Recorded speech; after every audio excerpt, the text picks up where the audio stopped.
Este é o Chão e Paz, o seu programa do bem. Hoje vamos falar sobre educação com inspiração católica, o que esperar desse tipo de ensino e como os pais podem contribuir para o avanço dos filhos dentro dessa orientação. E mais, o trabalho de uma irmandade em Salvador que reúne tradição e solidariedade. Você também vai saber como funciona o arquivo da Arquidiocese e os tipos de documentos que ele concentra. O Chão e Paz está no ar.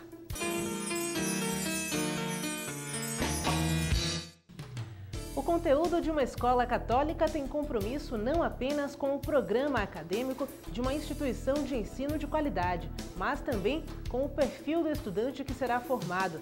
A proposta é transformar as crianças e adolescentes em cidadãos espiritualizados. O Chão e Paz recebe hoje o padre Leonel Gomes, ele que é jesuíta e orientador educacional e espiritual do Colégio Antônio Vieira. Padre, é um prazer recebê-lo aqui no programa. Muito obrigada pela participação.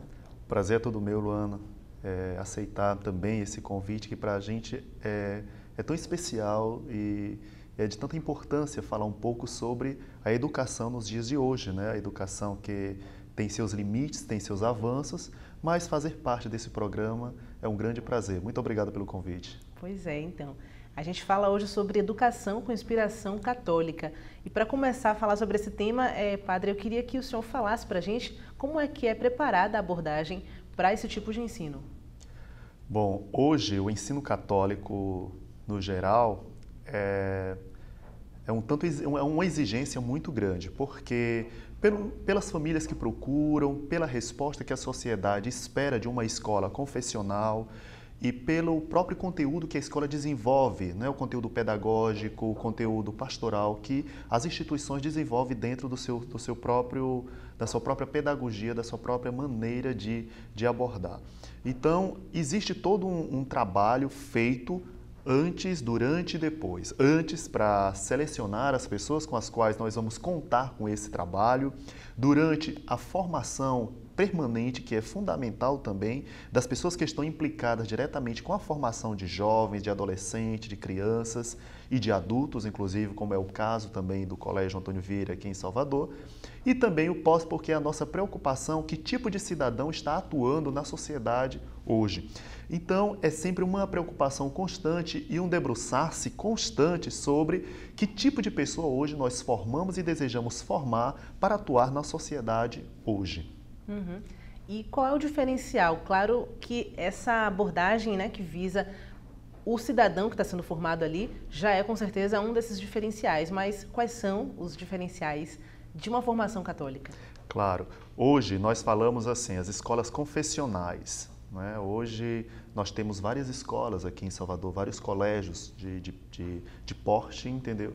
Que trabalham, que nós falamos que são escolas confessionais, que tem um diferencial. Qual é esse diferencial? Nós trabalhamos, além da competência acadêmica, que é própria das escolas, e do nosso desejo também formar cidadãos para que eles possam entrar realmente no mercado de trabalho, galgar bons trabalhos, né? Boas profissões, mas também formar esse cidadão para o mundo.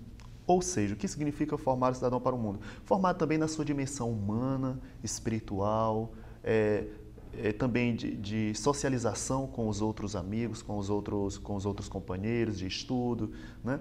Então, existe um diferencial. Não é uma escola simplesmente conteudista.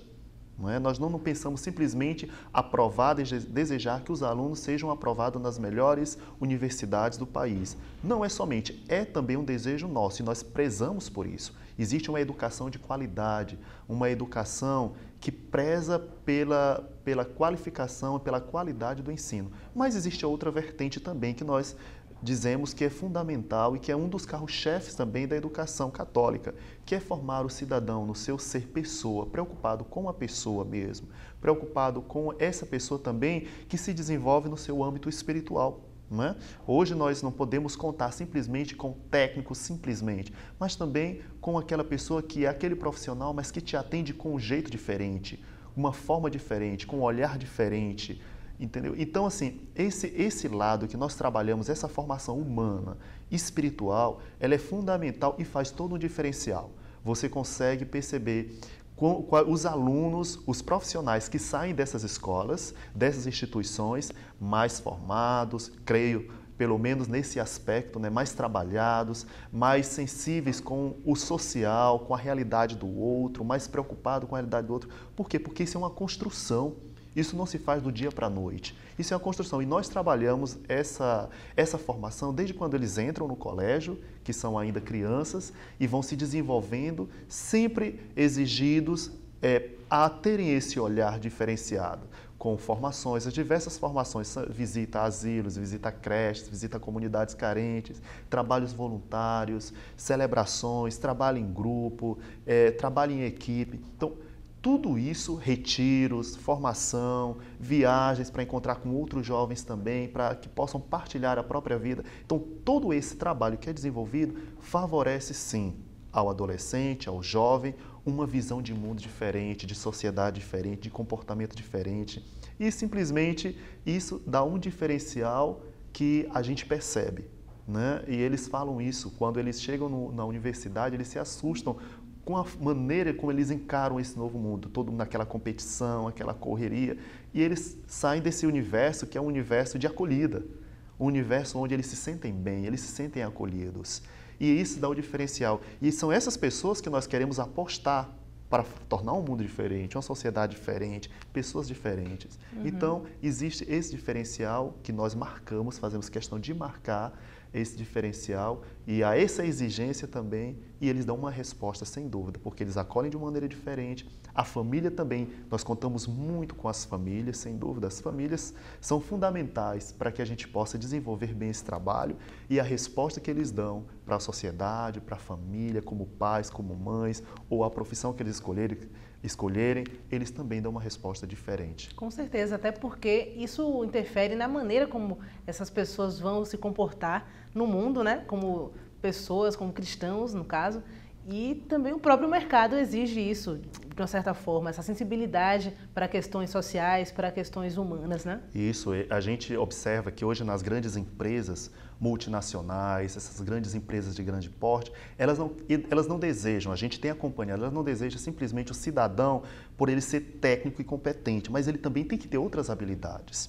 Ele tem que ter outras habilidades, ele tem que saber lidar com as pessoas, com as dificuldades, com a equipe, saber trabalhar em equipe. Isso é uma exigência hoje. Quando chega no terceiro ano, a gente já percebe o quanto eles cresceram, o quanto amadureceram, no limite dele, na idade deles, mas quanto estão preparados já para encarar, já caminhando com as próprias pernas, um mundo com um olhar diferente, com um jeito diferente, com a sensibilidade diferente. Isso para nós é uma grande recompensa e a gente fica muito grato por tanta coisa boa que a gente vê no final de um processo de 12 anos, 11 anos caminhando conosco. No Convento do Desterro, a oração divide espaço com a confecção de produtos, que além de financiar as obras sociais da Irmandade, são famosos pela qualidade. No próximo bloco você vai saber mais sobre isso. Agora, a gente faz um breve intervalo. Não saia daí!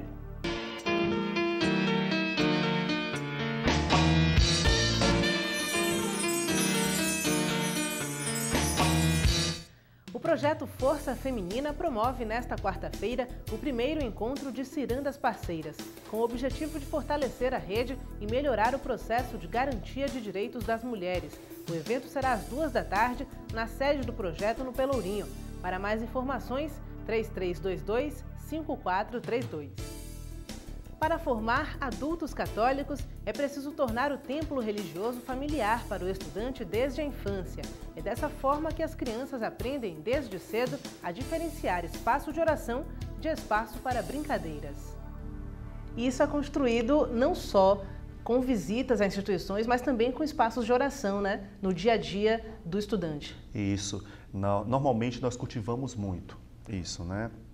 Para os pequenininhos, tem os dias de orações, eu celebro missa para as crianças, não é, também, e essas crianças já vão criando essa sensibilidade de saber diferenciar espaço de oração, espaço de brincadeira, de festas, eles já vão aprendendo porque vão se educando os sentidos, né? Hoje a gente fala tanto dos sentidos, aprender a escutar, aprender a falar, aprender a ouvir, aprender a silenciar.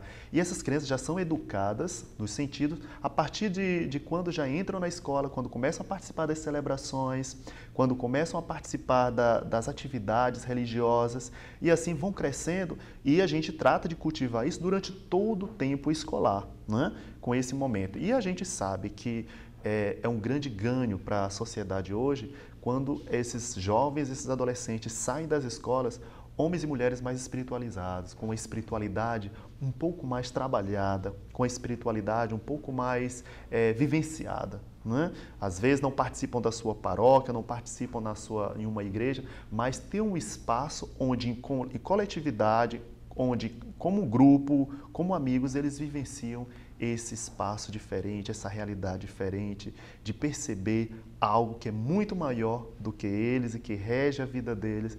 Isso é de fundamental importância. Isso dá um diferencial muito grande, Luana. Com certeza. E qual a expectativa das famílias que buscam escolas com ensino religioso católico? Isso. Normalmente, quando a gente vai procurar, faz uma pesquisa para saber por que as famílias procuraram a escola, dizendo assim, não, a gente procurou a escola porque a escola católica, porque a gente quer um diferencial para o nosso filho.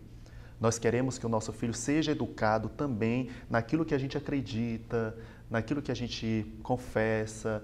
Existe muito esse aspecto também. Existe, claro, que não é simplesmente porque é a escola católica, mas porque a escola católica, desde dos seus primórdios, dos seus princípios, é uma escola que preza também pelo aspecto acadêmico, pela exigência acadêmica, pela formação de bom nível, não é? E isso a gente já vê mesmo na colonização, os jesuítas que trabalharam sempre no ensino, na educação clássica e humanística, e foram esses pioneiros da educação também aqui no Brasil. Então sempre prezaram por uma educação de qualidade, uma educação de eficiência, uma educação que favoreça satisfatoriamente as famílias, né? E hoje continuamos nesse desejo, buscando. Então as famílias buscam também pelo lado de que a escola é uma escola confessional, educa os filhos também nessa linha confessional, na espiritualidade, trabalhando a questão mais humana, pessoal e espiritual do filho, mas também porque sabe que pode confiar que ali existe um corpo técnico, docente e uma equipe pedagógica que está toda debruçada para trabalhar, para oferecer o melhor para os filhos, oferecer o melhor para aqueles jovens. Então, o jovem sai dali com uma formação completa, com uma formação diferenciada, como nós costumamos dizer. No próximo domingo, a Ação Social Arquidiocesana realiza o Seminário da Campanha da Fraternidade, que vai discutir o tráfico humano. O evento será das 7h30 da manhã até às 5 da tarde e as inscrições podem ser feitas até esta quarta-feira, nas sedes da ASA ou da CNBB, que ficam no bairro do Garcia. As obras sociais mantidas pelo Convento do Desterro têm uma fonte de renda famosa em Salvador e em outras cidades: a venda de sequilhos e de licor. São mais de 20 sabores da bebida e a demanda é grande, mas a receita é um segredo guardado há séculos.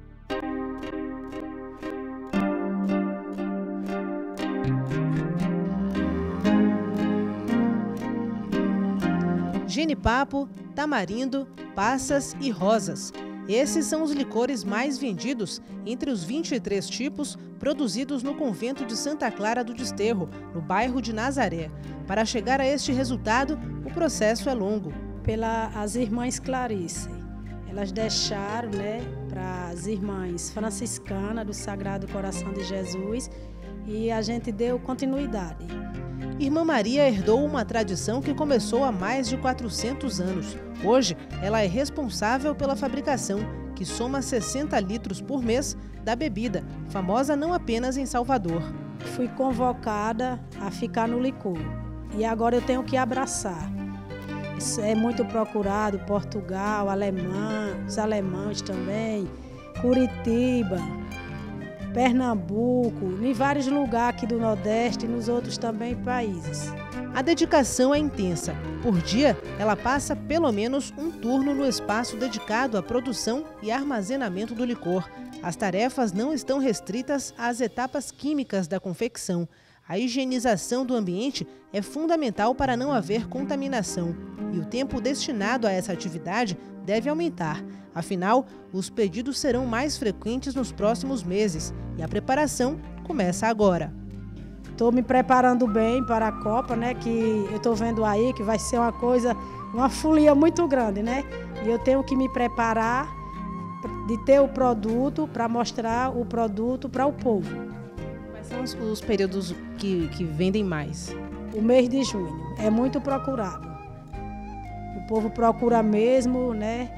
Porque falam que o licor bem preparado, o licor bem limpo, né? O licor purificado, como se fala, né? Licor mesmo forte. A procura é grande, assim como o mistério em torno da receita para tanto sucesso. Nem a Madre Superiora, só as irmãs que já passaram pelo licor que sabem o segredo. Os preços das garrafas variam entre R$ 10 e R$ 35 e a renda é revertida para projetos sociais mantidos pelo Convento do Desterro, que tem outra especialidade tão famosa quanto o licor, os sequilhos.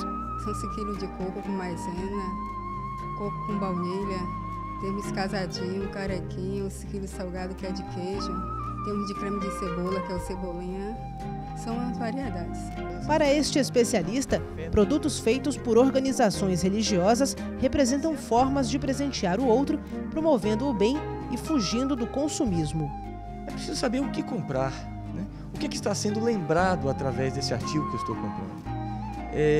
E não só o que comprar, mas onde comprar, né? Então, quando você refere aí às freiras, certamente que o produto que elas vendem é muito mais do que um produto que atende a um determinado nicho de mercado. É um produto que se destina a alguma necessidade que faz sentido. As nossas irmãs estão ficando poucas, estão envelhecendo e não tem outras irmãs para vir ficar no licor. Aí a irmã Inês abraçou, né?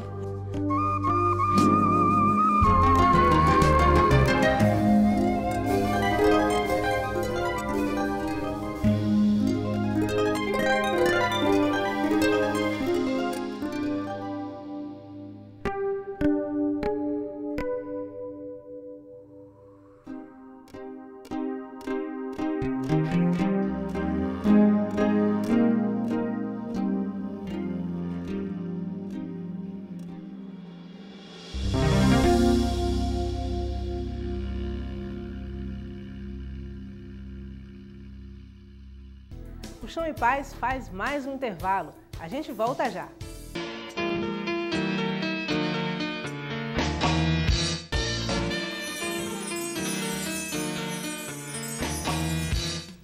A educação com inspiração católica não depende só da equipe pedagógica das escolas. É preciso haver a colaboração da família na orientação espiritual dos estudantes. E a família tem um papel fundamental também nessa questão, né? A família deve atuar de que forma para contribuir para essa formação? Isso. Normalmente, quando nós encontramos as famílias, fazemos reuniões com as famílias e chamamos sempre os pais para conversar, nós falamos assim, olha, a escola sozinha pode ser a melhor escola, mas se ela não tiver a contribuição da família, a família não desenvolver o seu papel, nenhuma escola vai desenvolver o papel que a família tem, né? Hoje, normalmente, parece que há uma transferência. Aquilo que a criança poderia aprender em casa, que é o básico, ela transfere para a escola. A gente sabe que a família tem seu papel, ela tem que educar mesmo, uma educação doméstica tem que haver, e depois a escola vai contribuir com a família para que esse menino possa se desenvolver, esse adolescente, essa criança. Mas nós sabemos que a educação ela é feita dos dois lados, família e escola. E nós sempre falamos sobre isso. A família tem que caminhar junto, a família tem que estar junto, a família tem que olhar, a família tem que acompanhar, a família tem que vir à escola. E nós falamos assim, olha, a gente gosta de receber a família não somente para exigir, para falar, mas também para dizer assim, poxa, que bom que meu filho está aqui nesse espaço, que privilégio que meu filho está aqui nesse espaço. Então, nós sempre reforçamos isso, falamos isso E repetimos para as famílias sempre que ali é um espaço também onde a família pode atuar, onde a família pode se desenvolver. Não é a família que dita as normas na escola, mas ela contribui, porque a escola também é esse espaço familiar, onde a família está ali para acompanhar o processo de ensino, aprendizagem, de crescimento humano, espiritual, acadêmico do seu filho. Não é? E a gente sempre coloca isso e sempre a gente tem uma resposta muito positiva por parte das famílias. Claro que existem alguns entraves, algumas famílias que até chegam a discordar, que faz parte também do processo de aprendizagem, mas no geral as famílias respondem bem às nossas exigências, aquilo que a gente coloca, a forma de educar, e assim a gente vai trabalhando sempre família e escola, família e escola. E é muito importante isso. Com certeza. Muito obrigada, Padre Leonel Gomes, jesuíta e orientador educacional e espiritual do Colégio Antônio Vieira. Muito obrigada pela participação aqui no Chão e Paz. É isso, Luana, eu que agradeço a participação e para qualquer contato, aqui, Luana tem aqui já os meus contatos, agradeço mesmo o convite e poder contribuir também com esse espaço para ajudar para aprofundar essa reflexão sobre o sentido de educar hoje, o sentido de formar homens e mulheres para o mundo, assim como dizia Santo Inácio. Santo Inácio de Loyola, fundador da Companhia de Jesus, sempre dizia assim, o desejo dele era formar bem homens e mulheres para atuar no mundo, na sociedade. Esse é um pouco o nosso desejo. Acontece às quartas-feiras, a partir das 19h, o Terço dos Homens na paróquia Nossa Senhora da Ressurreição, em Ondina. O grupo é aberto e para participar basta preencher e entregar a ficha de cadastro na Secretaria da Matriz. A história se constrói a partir do legado físico e imaterial de um povo. No plano objetivo, essa herança pode ser verificada a partir de diversos indícios, entre eles os documentos.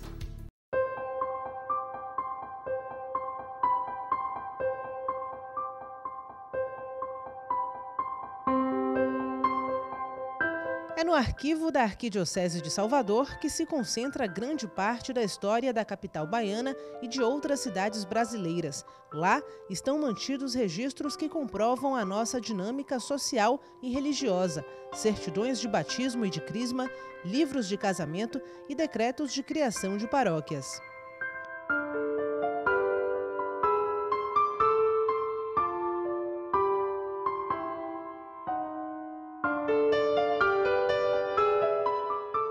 Para ter acesso ao arquivo, basta agendar uma visita por telefone ou por e-mail, de segunda a sexta-feira, das 8 da manhã ao meio-dia e da 1 até às 5 da tarde. O material costuma ser consultado por motivos pessoais ou acadêmicos. Eu recebo pedidos de pesquisas de batismo, casamentos, óbitos e também alguns decretos de criações de paróquias.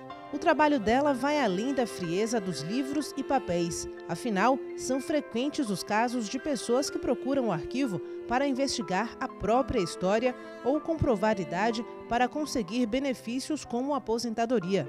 Aqui muitas vezes me chegam casos de pessoas que precisam dessas documentações para, de certa forma, corrigir, né? Vamos dizer assim, documentos ou resgatar um pouco de sua história. Eu sou procurada aqui por pessoas que se registraram por conta própria e que hoje precisa saber se a mãe é aquela mãe mesmo que ele colocou lá com aquele sobrenome, né? Se aquela data de nascimento condiz com o que está na sua certidão de batismo. A alguns quilômetros da Cúria Bom Pastor está o Laboratório Reitor Eugênio de Andrade Veiga, localizado na Universidade Católica do Salvador. Lá é feito o trabalho de conservação e restauração de documentos. O que é a obturação? A obturação é você preencher a parte faltante do documento. Depois de pronto ele fica assim, ó. Tá vendo? Aí ele já está todo obturado aqui, já com a velatura.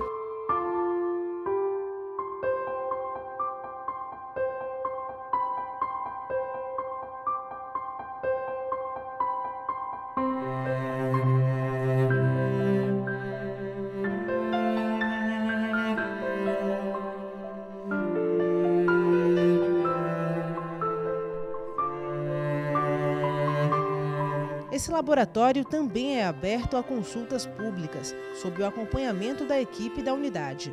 A gente atende todo tipo de pesquisador, desde o cidadão comum que vem atrás de um registro de dupla nacionalidade, porque tem algum parente fora do país e quer morar fora, até pesquisadores acadêmicos, tipo para mestrado, graduação, doutorado, pesquisadores de fora do país, diversos países, Portugal, África. Os arquivos civil e eclesiástico são conservados da mesma forma, mas tem uma diferença fundamental.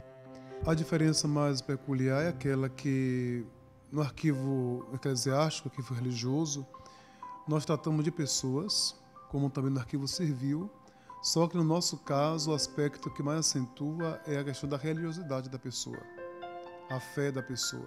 A importância de guardar esta memória e vem acontecendo em todo esse tempo de quase 500 anos. Isso para nós é uma alegria, porque não existe em lugar nenhum do Brasil.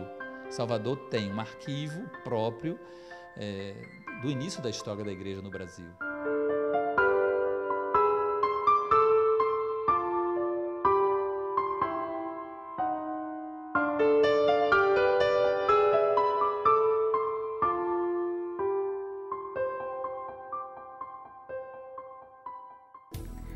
O Chão e Paz fica por aqui e você pode continuar conectado com a gente acessando o portal www.arquidiocesesalvador.org.br. Lá estão disponíveis esta e outras edições do programa, além de notícias sobre a nossa igreja. E o nosso canal de comunicação é o e-mail chãoepaz@arquidiocesesalvador.org.br. Para você, uma ótima semana. Fique com Deus e até o próximo Chão e Paz.